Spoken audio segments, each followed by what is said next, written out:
the name of this movie. We are both black for an hour, then red for another. We are wrapped in the thin flannel blanket like mummies and do not move until we're unrolled. We find it impossible to open our mouths and utter so much as a syllable. We go our separate ways to our respective locker rooms, both shaking our heads because how good we feel. I feel like I've lost about 5 pounds.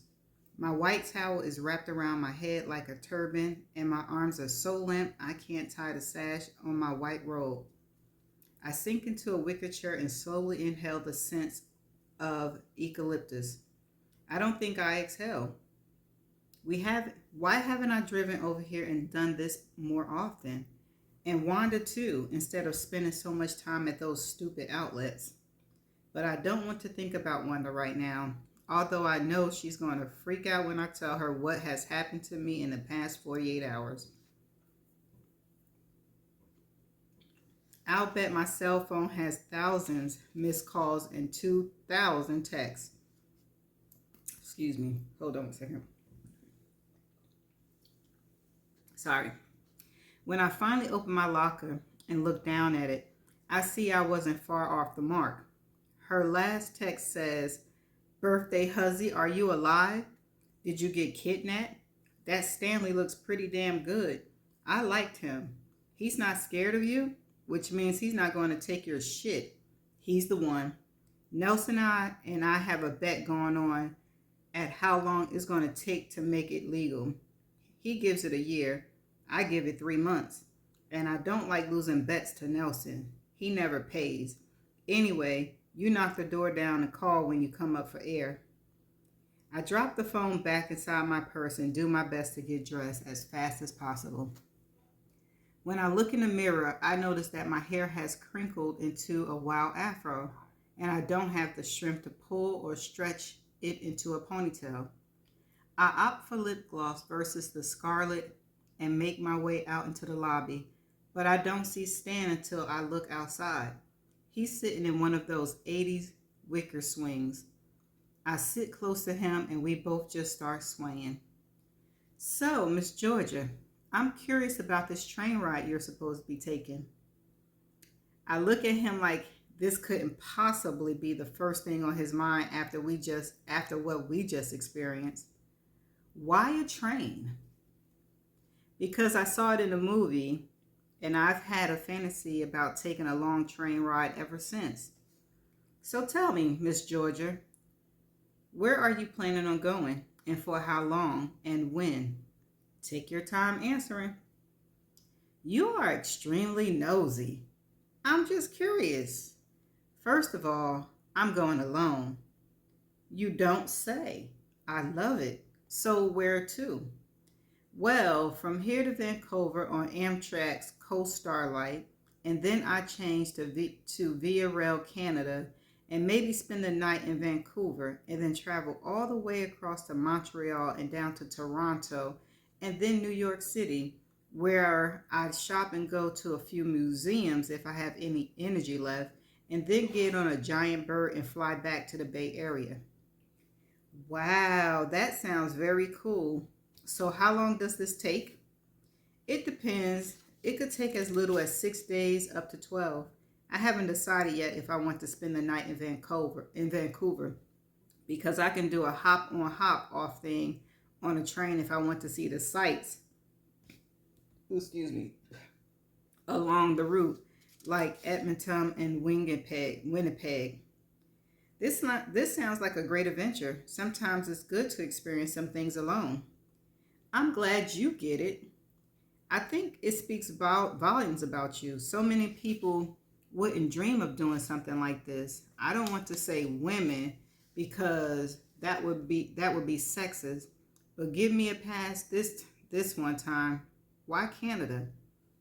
"Why not? Chances of my going there ever again in life are probably slim to zero.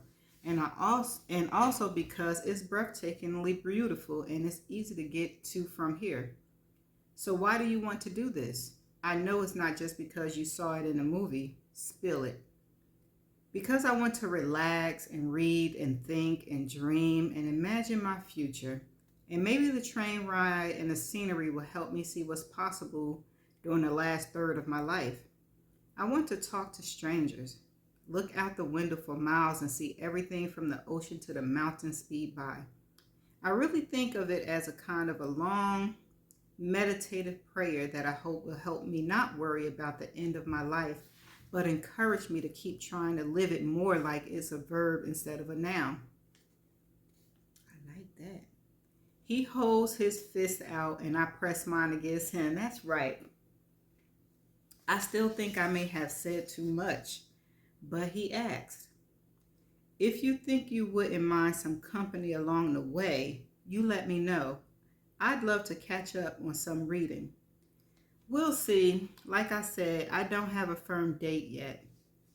I'm not trying to pin you down, Miss Georgia. And to be honest, it sounds like you better off doing most of this trip alone.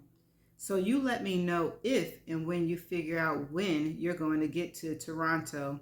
And if you still like me, I'll meet you there.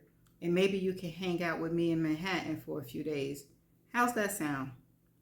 You are extremely presumptuous, aren't you? You haven't seen anything. Are you hungry? I'm starving. I don't know if I am or not. Well, how about we order room service when we get back to the hotel, unless you have other plans? I'm for at least all day, I hear myself say. Lord, what has gotten into me? Stanley. Not yet, but you know. The room is pretty. So are the drapes that I walk over the clothes. What are you doing? There's too much light in here. Really? He sits on a candy-striped chair and crosses his legs. I just realized his eyes are almost cobalt blue, probably because I've been avoiding them. I sit on a chair across the room, same color. So, are you nervous about something? Well, yeah. What? Don't ask a stupid question, Stan. Maybe I should have gone home. Maybe I'm pushing my luck. Maybe this isn't the right thing to do yet. What are we doing? Well, you know what we're going to do. No, I don't. We might have already done it. What? Made a connection. It feels healthy, and we don't have to make love or have sex or whatever you're thinking. But it sure would be nice to hold you without all those clothes on. He's smooth. I look down at my jeans and white pullover sweater and my sheer white socks inside my favorite loafers. Okay, so I didn't dress like some sexual conquest. And it may very well have been deliberate. But I'm not prepared to undress in front of Stanley, in front of anybody. I really would like to, but I'm a little nervous and very self-conscious. I'm not nervous, and you have absolutely nothing to be nervous about. But let me take a wild guess about why you're so self-conscious. You probably think you need to lose a few pounds, which you do not. And you got some cellulite and stretch marks, and you don't think you look appealing naked like you did when you were younger. Am I right? Yes, to almost all of the above. I don't really want to lose weight. Well, that's refreshing to hear. But the other stuff is right on. Get over it, Georgia. You're beautiful. You get over it, Stan. Look, I love your round hips, he says. And he stands up. I cross my legs and arms and wish I were a magician and could slide into the crease between those cushions, but I can't. You want to see my muffin top? No, I yell, but it's too late. He's already pulling up his black sweatshirt to reveal a put your head on this beautiful chest with a few strands of gray hair on it, and I don't see any fucking muffin top or love handles. He also has muscles on his biceps, which means he works out. What a liar. A person could starve on that on that muffin. You need to be closer to see it. And he walks over to me and takes me by the hands and pulls me up to a standing position and wraps his arm around me. And I swear to God, I'm almost ready to burst into tears. I'm so scared and nervous and embarrassed. And he says, Georgia, Georgia, Georgia, it's so good to see you after all these years. I can't talk, but then I make myself say in a tiny voice, me too. And he just keeps on holding me, stroking my nappy hair and running his fingers through it, and then rubbing the back of my neck and sliding his hands up and down my back. And I know damn well this is not happening to me, that this is a scene from every romantic movie I vicariously put myself into. But when he backs away and lifts my sweater over my head, I step back too. You want me to stop? No, I mean, yes, of course not. But Stanley, I'm already falling off over the cliff, and I haven't been near a cliff in years. And I haven't been naked in front of a man, nor have I slept with a man in quite some time. And please don't ask me how long, but you're making me remember what I forgot, and I'm scared as hell. It's Stan, he says. I suppose to make me feel better. Stan. Well, if you'd feel better going into the bathroom and putting on that thick terry cloth robe and then crawling under the covers, I'll keep my eyes closed, but it's going to come off anyway, and I'm going to see your beautiful black skin and your thick body and rub my hands up and down, and I'm going to touch you everywhere, and you're not leaving this room until I hear you whisper or yell out my name. And then he backs away and let go of me. It's your move. And can we can we at least close those drapes? No, we cannot. And then he sits on the foot of the bed and starts tapping one of his now shoeless feet. He starts laughing. And then I start laughing. And then I just say, oh, to hell with it. And I unzip my jeans that are a little on the tight side, since I've been spending more time bending over in the garage than I've been spending walking. So I have to struggle a little, which I turn into a wiggle to get them down to my feet. And then I step out of them and roll down those stupid white socks, which I'm going to leave in the trash.